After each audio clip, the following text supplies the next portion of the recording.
"Wipe the sweat off my chest." 6 words. The American medic pulls his shirt over his head. Fumiko's hands won't stop shaking. She's standing in a tin-roofed field hospital. Okinawa, June 1945. The air is soup, thick, humid, impossible to breathe. Sweat pools in every crease of her body. The medic's chest glistens under flickering electric light. He holds out a white cloth. Medical gauze. Why? America jin wa onna wo kemono no yu ni atsukao. Americans treat women like beasts. 340 propaganda broadcasts. She memorized every warning. 67 Japanese women POWs processed through this facility. 94% expected assault within the first hour. Fumiko is one of them. The medic taps his sternum, points at the gauze, points at his sweat-slicked skin. Her mind races. Is this humiliation? Foreplay? Some twisted American ritual? The cloth touches her palm. Rough. Real. First clean thing she's felt in 4 months. Behind her, Yuki, 19, signals operator, makes a sound like a dying animal. Low. Guttural. Pure terror. Fumiko's throat tightens. The medic waits. Shirt off. Stethoscope dangling from his neck. Hands visible at his sides. Strange. He made himself vulnerable. The propaganda said they attack immediately. This one is standing still. Patient. Almost gentle. The sweat on his chest catches the light, rolling down his sternum, pooling above his belt. Her stomach churns, not from disgust, from confusion. Nothing makes sense. Saisho ni fuku wo nugu. First they remove your clothes. That's what training taught. But he removed his own. The gauze sits heavy in her grip. Her arm feels disconnected from her body. Someone else's limb. She watches it rise, move toward him. The cloth meets his skin, warm, wet, human. She wipes once, twice. The sweat transfers to gauze, white fabric turning translucent. He doesn't grab her wrist, doesn't pull her closer, just breathes, steady, controlled. The cloth is evidence now, proof of contact. She clutches it like a weapon. Then Morrison speaks again, 2 words that rewrite everything she knows. Now you. He points at her chest. Her blood turns to ice. This is it. The moment command warned about. The reason 43% of military women tried suicide before capture. But Morrison isn't advancing. He's reaching for something else. Behind him, a door opens. A woman walks in, American uniform, medical insignia, and she's carrying something that makes no sense. The American woman holds the stethoscope like a surgeon holds a scalpel. Precise, professional. Fumiko can't process it. Women don't serve in combat zones. Women don't wear officer insignia. Women don't walk into rooms full of men and take command. Unless everything she learned was wrong. Lieutenant Deborah Walsh, the woman says, Army Nurse Corps. The words hit like artillery. Female, lieutenant, authority. 3 impossibilities standing 5 feet away. Walsh approaches Morrison, takes the stethoscope from her own neck, places earpieces in her ears, presses the metal disc against his bare chest. Deep breath. Morrison inhales, exhales, clinical, routine. Kore wa shindan? This is an examination? Fumiko's brain splits in half, one side screaming danger, the other side recognizing patterns, medical patterns, chest auscultation, standard procedure. She performed it herself in the cave hospital, before the supplies ran out, before the screaming started. But why demonstrate on himself? Walsh removes the stethoscope, nods at Morrison. He puts his shirt back on. Then she turns to Fumiko. Your turn. The words pass through a translator Fumiko didn't notice. A man in the corner, American uniform but Japanese face, Nisei, 2nd generation. Anata no bandesu, he says. Your turn. His accent is strange. Hiroshima dialect buried under California vowels. Her grandmother spoke like that. Behind Fumiko, Yuki starts hyperventilating. Short, sharp gasps. The sound of someone drowning on dry land. U.S. Army protocol. Female POWs examined by or in presence of female personnel. Compliance rate in Pacific Theater, 89%. Japanese Army equivalent protocol, non-existent. Walsh gestures toward a folding screen in the corner. Canvas stretched over wooden frame. Privacy. You can change there? Medical gown on the hook? The translator repeats. Fumiko doesn't move. Change. Remove clothes. Behind a screen. Alone? Kore wa wanada. This is a trap. Has to be. The screen hides nothing. They'll be waiting.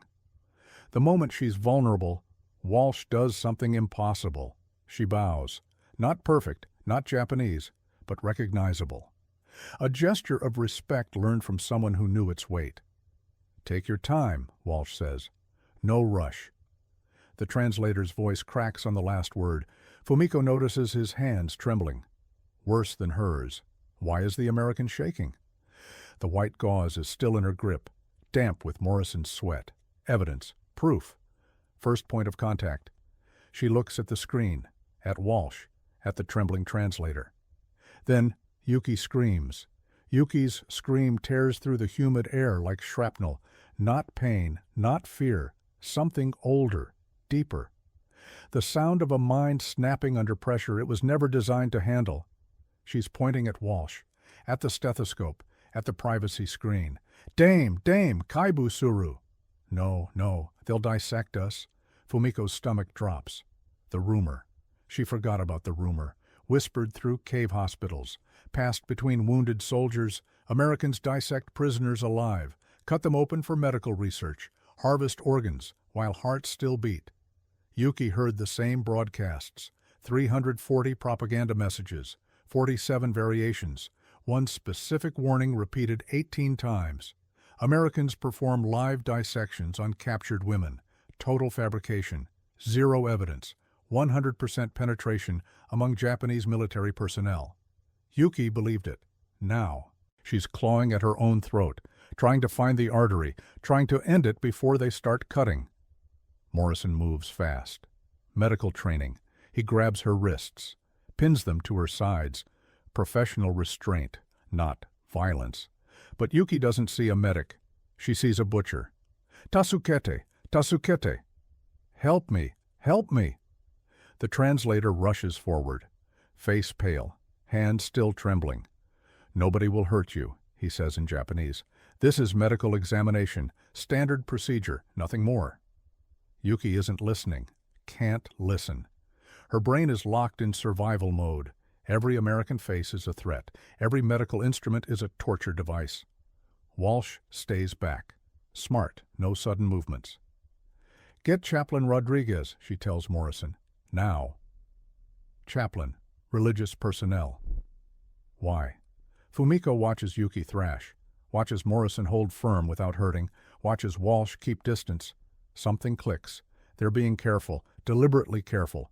Following protocols she didn't know existed. The gauze in her hand feels heavier, white fabric stained with sweat. First contact, not assault, demonstration. Nays? Why? The word escapes before she can stop it. Out loud, in Japanese. The translator turns. His eyes are wet. Because, he says, the last 3 women we processed tried to kill themselves before examination. 2 succeeded. The room goes silent except for Yuki sobbing. 2 succeeded. The knives command distributed. The honor they demanded. 2 women found sharper blades.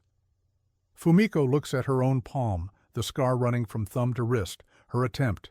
Dull blade. Failed. The translator sees it. His face crumbles. My name is Sergeant Ken Hayashi, he whispers. My parents live in Hiroshima, and I need you to understand. He never finishes, because someone else walks through the door. The man in the doorway wears no weapon, cross on his collar, Bible in his hand. Rosary beads clicking against his belt buckle. Father Miguel Rodriguez, U.S. Army Chaplain Corps, 43 years old, former parish priest from San Antonio. Volunteered for Pacific duty after his nephew died at Guadalcanal. None of this matters to Yuki. She sees another uniform, another threat. But Rodriguez doesn't approach. He kneels, right there in the doorway, lowers himself to her eye level, places the Bible on the floor in front of him.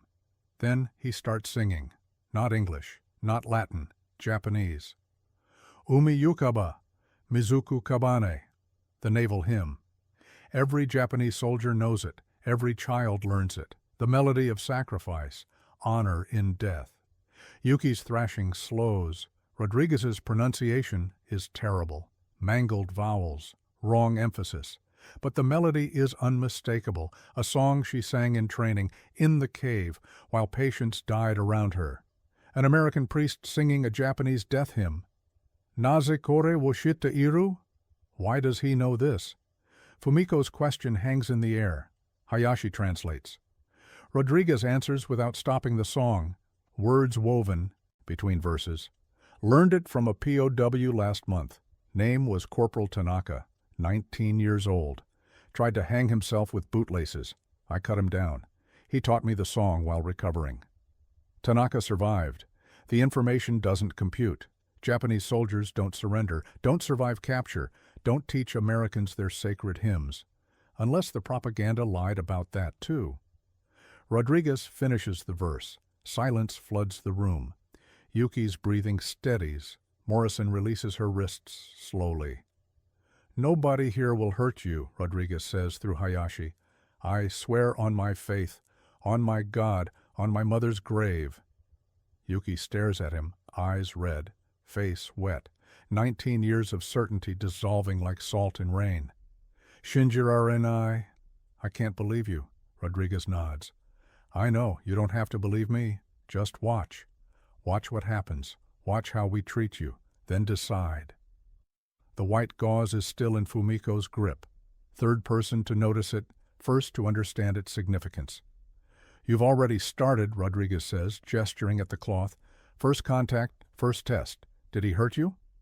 She shakes her head. No. Will you let them continue the examination? With Nurse Walsh present, with Sergeant Hayashi translating every step. Behind her, Yuki whimpers, but Fumiko is looking at her palm, at the scar, at the failed attempt to avoid this exact moment. She walks toward the privacy screen. The canvas screen smells like mildew and disinfectant. Fumiko stands alone behind it. First privacy since capture. First moment without eyes measuring her as threat or target. A medical gown hangs on a nail. White cotton. Clean. She hasn't worn clean clothes in 4 months. Her fingers tremble on her uniform buttons. Imperial Japanese Army issue. Stained with cave mud, dried blood, sweat, and fear.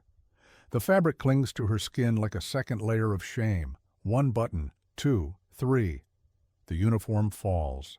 She looks down at her own body, ribs visible, hip bones sharp, bruises she doesn't remember receiving, the body of someone who stopped eating when the rations ran out. A small mirror hangs beside the gown. Shaving mirror, American-made. She hasn't seen her reflection in 4 months.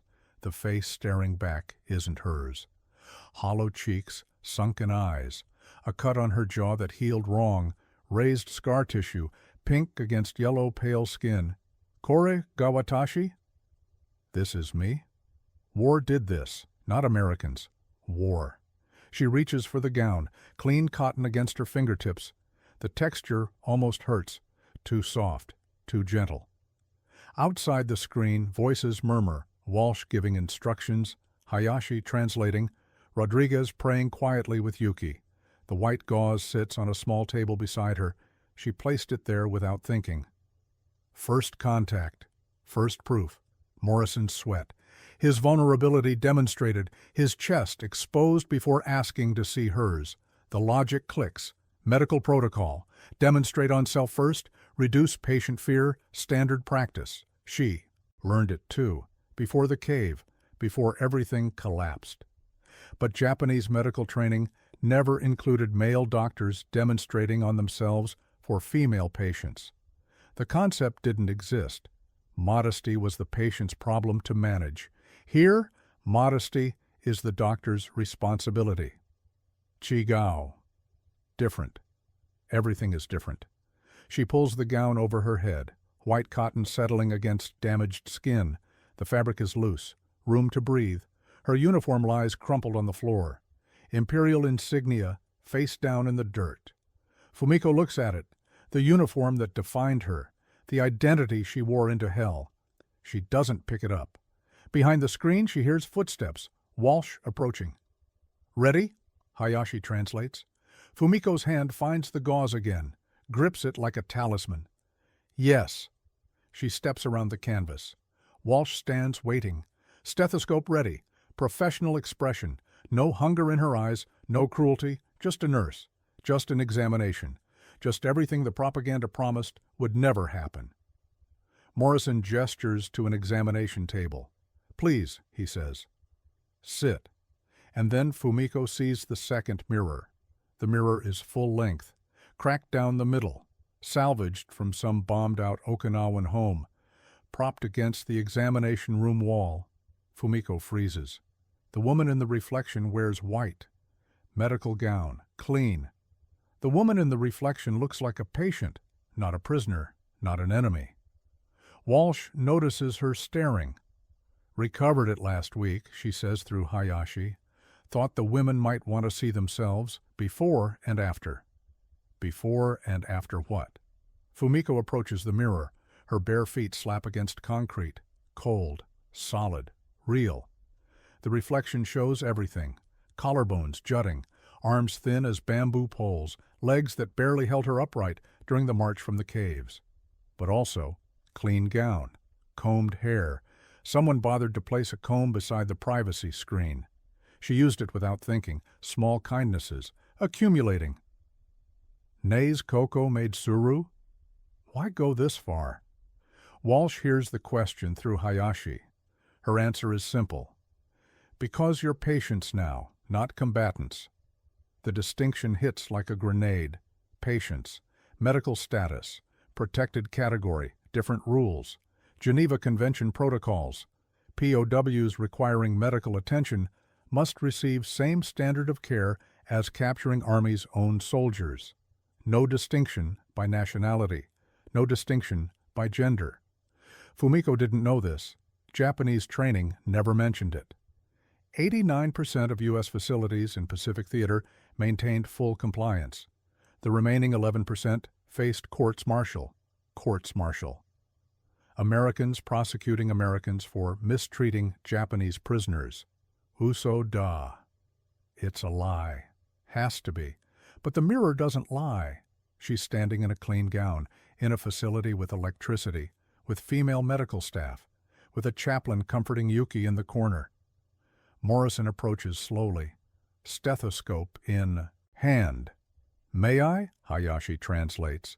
2 words, a question, not a command.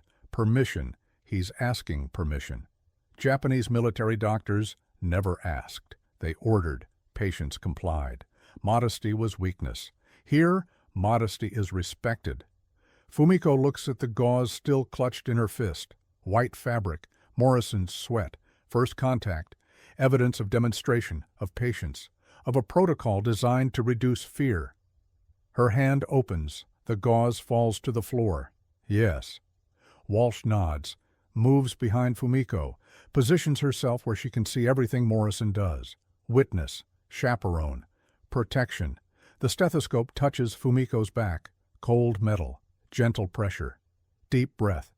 She inhales, feels her ribs expand against the cotton gown. Outside, Yuki's sobbing has stopped. Through the cracked mirror, Fumiko watches herself breathe. And in the reflection, she sees something impossible. Rodriguez is showing Yuki a photograph of Hiroshima. The photograph is black and white, grainy, recent. Fumiko can't see details from across the room, but she sees Rodriguez's face, the grief carved into it, and Hayashi's face, frozen, pale, eyes fixed on the image. "What is that?" Her voice comes out cracked. Walsh pauses the examination. Hayashi doesn't answer, can't answer. His mouth opens, closes, opens again. Rodriguez speaks instead, quietly, gently. August 6th, this year, American bomber, new weapon. August 6th. Fumiko does the math. 7 weeks ago. She was still in the cave, still alive, still listening to artillery shake dust from the ceiling. What kind of weapon? Hayashi translates her question. His voice sounds like it's coming from underwater. Rodriguez hands the photograph to Yuki. She takes it with trembling hands. One bomb, Rodriguez says. One city. 80,000 dead. Instantly. The numbers don't make sense. One bomb. 80,000. Artillery shells kill dozens. Firebombing raids kill thousands. One bomb killing 80,000 is impossible. Unless it isn't. Yuki's face has gone white. She's staring at the photograph, at something Fumiko can't see. Which city? The question comes from Hayashi, not Fumiko. His voice is barely a whisper. Rodriguez places a hand on his shoulder. Hiroshima. The word detonates. Hayashi's parents. Hiroshima. He mentioned them earlier. Present tense. They live in Hiroshima. Past tense now. The translator's knees buckle.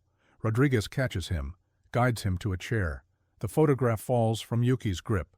Fumiko sees it now. The image. A mushroom cloud, rising over a city that no longer exists. Uso. Lies? But which lies? The propaganda about Americans? Or the faith that Japan could win? Her examination is forgotten. Walsh stands frozen. Morrison hasn't moved. Everyone is watching Hayashi. An American soldier, Japanese face, parents in Hiroshima, learning their fate while translating medical procedures for prisoners from the army that raised him different. Two wars happening inside one body. I'm sorry, Fumiko whispers. The words escape before thought. Japanese, directed at an American, an enemy. No, not an enemy. Hayashi looks up, eyes wet, face shattered. My grandmother was in Nagasaki, he says. 3 days later, same weapon, different city. 2 bombs, 2 cities, 200,000 dead. And the man telling her this is wearing the uniform that dropped them. Watashi tachi wa mu teki janai. We're not enemies anymore. The thought arrives without permission, settles into her chest like a splinter. Rodriguez picks up the photograph, tucks it away. The war is over, he says, for everyone. But Yuki is still staring at her hands. Yuki is staring at her hands, turning them over, examining the palms, the fingers, the skin. What did I touch? The question comes out fractured. Japanese syllables broken into shards. Fumiko doesn't understand. What do you mean? Yuki looks up, eyes wild, face slack. The cloth, the gauze. I touched it too, when you wiped his chest. I touched it after. The white gauze. Morrison's sweat. First contact. And Yuki grabbed it during her panic. Fumiko remembers now, Yuki's fingers closing around the fabric when Morrison restrained her.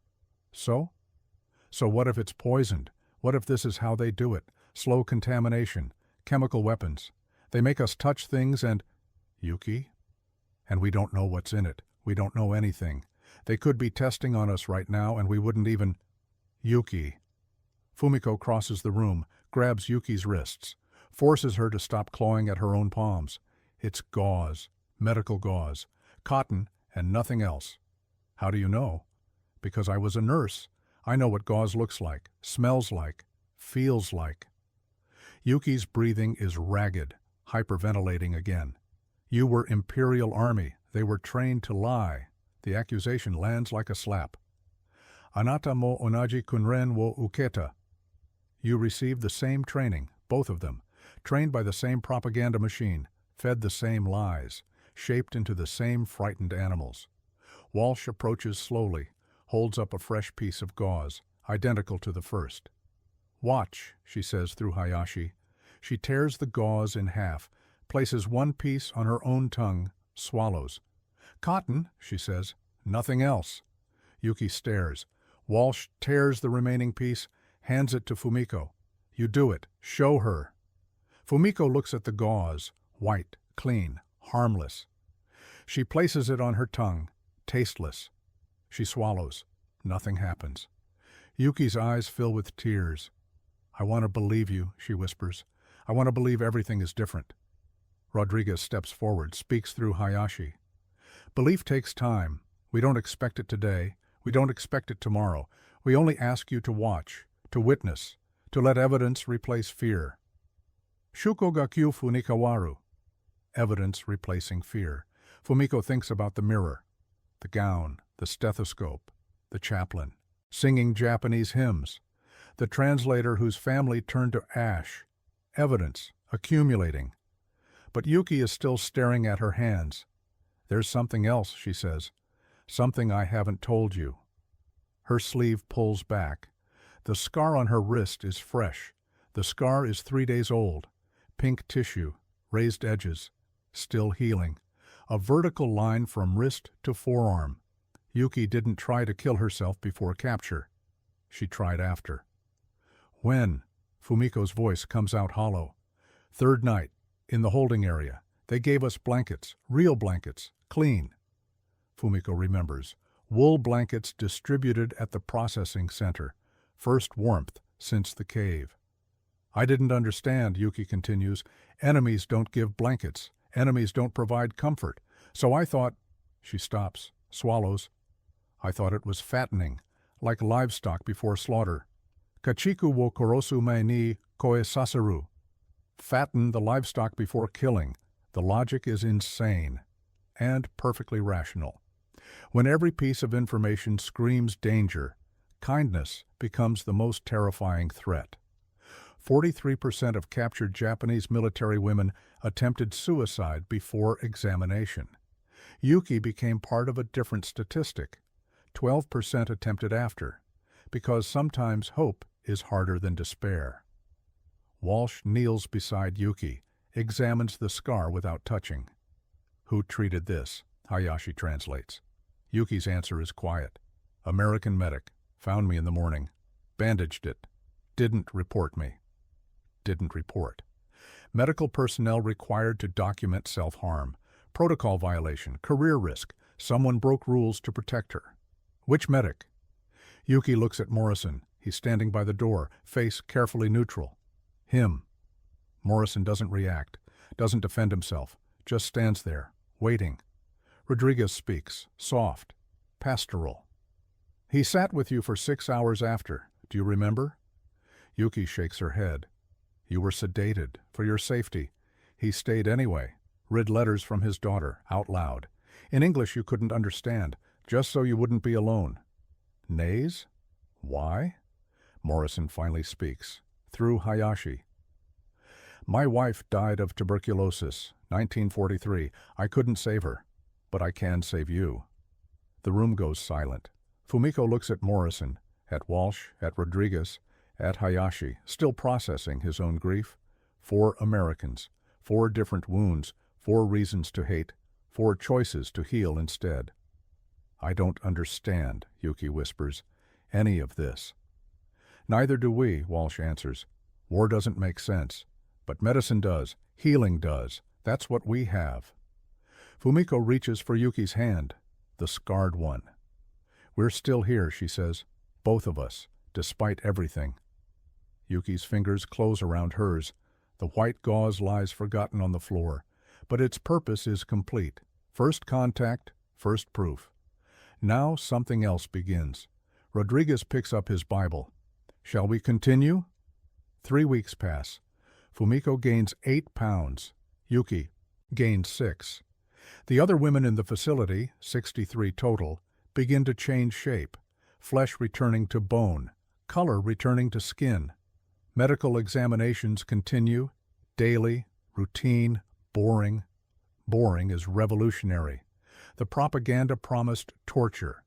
The reality delivers boredom, temperature checks, blood pressure readings, dental examinations, vitamin supplements. Yuki's scar heals properly. No infection, no complications. Morrison checks it every morning. Notes progress in a file. Never mentions the night he found her. The white gauze, that first cloth, has been washed. Fumiko keeps it folded in her pocket. Talisman proof, evidence. Hayashi still translates. His voice has changed. Heavier now. The weight of Hiroshima pressed into every syllable. He hasn't received confirmation about his parents. The uncertainty is killing him slowly. Fumiko watches him work, translating medical terms, explaining procedures, building bridges between languages that were designed to be enemies. One morning, she asks, "Why did you enlist?" Hayashi pauses mid-translation. The question catches him off guard. "My parents wanted me to be American," he says. "Fully American. So when the war started, I volunteered. To prove loyalty." "Chusei wo shome suru tame ni?" To prove loyalty. "Did it work?" He looks at her. Eyes tired. Face aged 10 years and 3 weeks. "My neighbors put my parents in an internment camp, then I shipped out to fight the country they came from. Now they're probably ash." The words land like stones in still water. "And you still wear the uniform?" "What else would I wear?" No answer to that, none that makes sense. Walsh enters, morning rounds, clipboard in hand. Temperature check time. Fumiko extends her arm automatically. Thermometer slides under her tongue. Routine, familiar, safe, safe. The word doesn't trigger panic anymore. "Hayashi," she says around the thermometer. He looks up. "When the war ends, what will you do?" His laugh is bitter, short. "Go home, find out what's left, rebuild. What else? Will you hate us? Japan? The country that raised your parents? The country you fought against?" The thermometer beeps. Walsh removes it, notes the reading. Hayashi doesn't answer for a long moment. "Hate requires energy," he finally says. "I'm too tired for hate." "Nikushimi ni wa eneruga ga hitsuyuda." Hate requires energy. Fumiko thinks about the cave, the dying patients, the 63 days of horror. She's tired too. Maybe that's enough, for now. Then Yuki appears in the doorway. "Something's happening, outside." Her face is white. "Soldiers, hundreds of them." The soldiers aren't carrying weapons. 300 American GIs standing in formation outside the medical facility. Clean uniforms, fresh haircuts, hands empty at their sides. Fumiko stands in the doorway, Yuki beside her, 61 other women crowding the windows. Rodriguez walks forward, faces the formation, opens his Bible. September 2nd, 1945. "The war is officially over," Hayashi translates. The words ripple through the watching women. "Senso ga owara." The war is over, not a rumor, not propaganda. Official. The commanding officer, a colonel Fumiko doesn't recognize, steps forward. He addresses the Japanese women directly. Hayashi translates in real time. "You will be repatriated to Japan within 6 months. Every single one of you, no exceptions." Repatriation. Home. Fumiko hasn't thought about home in 4 months, hasn't dared. "Before you leave," the colonel continues, "I want you to know something. You were treated according to the Geneva Convention. You received the same medical care as American soldiers. This was not kindness. This was law." Shinsetsu de wa naku, horitsu data. Not kindness, law. Fumiko thinks about Morrison, about Walsh, about Rodriguez singing Japanese hymns, about Hayashi translating through his own grief. Law created the framework. People made it human. The formation breaks. Soldiers disperse. Some wave at the windows. Awkward, uncertain, human. Yuki grips Fumiko's arm. "What do we tell them when we go home? What do we say about this?" "Nani wo kataru?" What do we tell? The propaganda, the lies, the 80,000 dead in Hiroshima, the lives saved by American medics, the complexity that doesn't fit into simple narratives.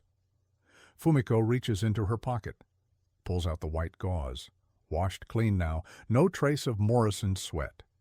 We tell the truth, whatever that is. October 1946.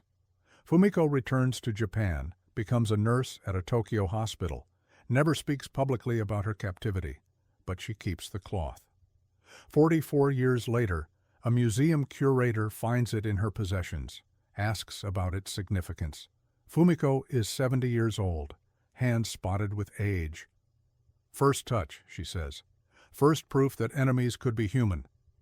The curator asks if she can display it. Fumiko hesitates, then nods. The cloth sits now in the Okinawa Prefectural Peace Memorial Museum, a small placard beneath it. Medical gauze, 1945. First physical contact between American medic and Japanese female POW. Donated by Fumiko Tanaka, 1989. First contact, not assault, not torture, not the nightmare propaganda promised, just sweat and gauze. And the beginning of something harder than war, understanding.